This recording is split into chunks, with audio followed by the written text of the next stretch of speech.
Hello everyone, I'm Nick from nextstepnick.com and today we're going to talk about Shivering Hearts. Now the first thing you're going to notice about this is the unique art style, I think. That's the first thing that kind of grabbed me with this title.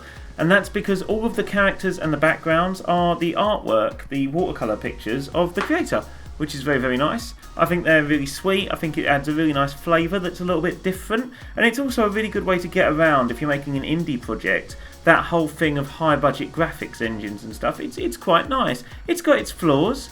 You know, I mean, I'd like to see more background art for stuff like this. Maybe like a screen filler in the background. But it's nice. A little bit of refining and you could be on to something really, really good here. The world feels really nice because of that. It's very colourful. It really pops. Certain environments look really, really nice.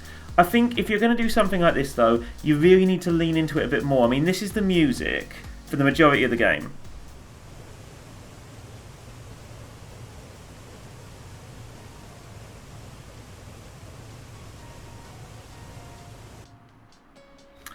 Yeah, most of the game it's just water sound effects. Occasionally there's kind of this eclectic music that plays, but it's okay. You really need to lean into it. If you're going to do this kind of stylized impression of a game, you should really lean into that in the same way with the music as well. Maybe make that music really interesting and experimental. I'm sort of getting Deadly Premonition style vibes. You know, you're coming to this town, people are turning into goo, there's this weird mystery going on, everything's a little bit surreal. The art style allows you to have that freedom too. So I was hoping for something a bit Deadly Premonition-esque, you know?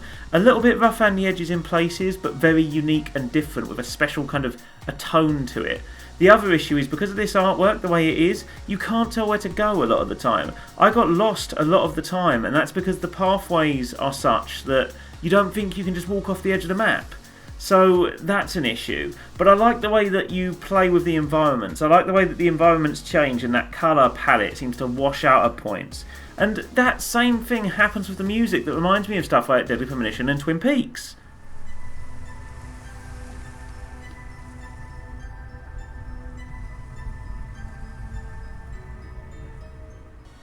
And I really like that. I like it when you take the narrative and kind of turn it on its head. I like the characters you bump into as well. I like the fact there's just a skeleton in the town and everyone seems fine with that. There's some interesting sort of unique takes on how the gameplay is told to you as well. And the characters seem fun. They all have unique little things about themselves. But the one thing I would say, the thing that I found the massive, massive, massive sticking point with this game is it's so pretentious.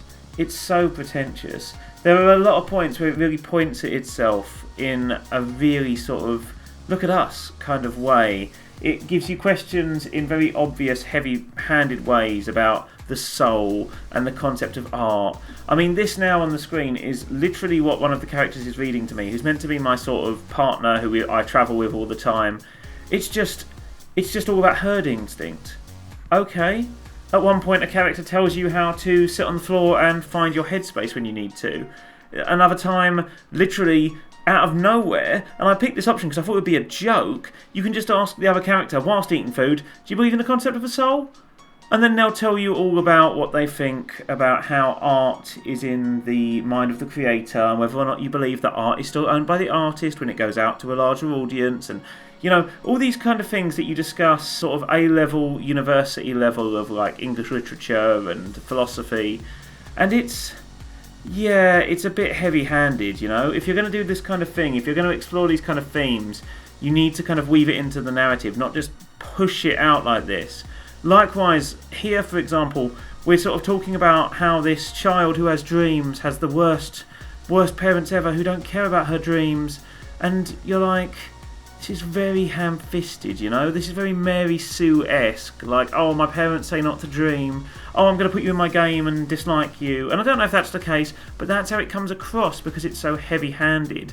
Likewise, it kind of detracts from the mood when stuff like this happens. The character just left the screen, boop, she's back on the screen again.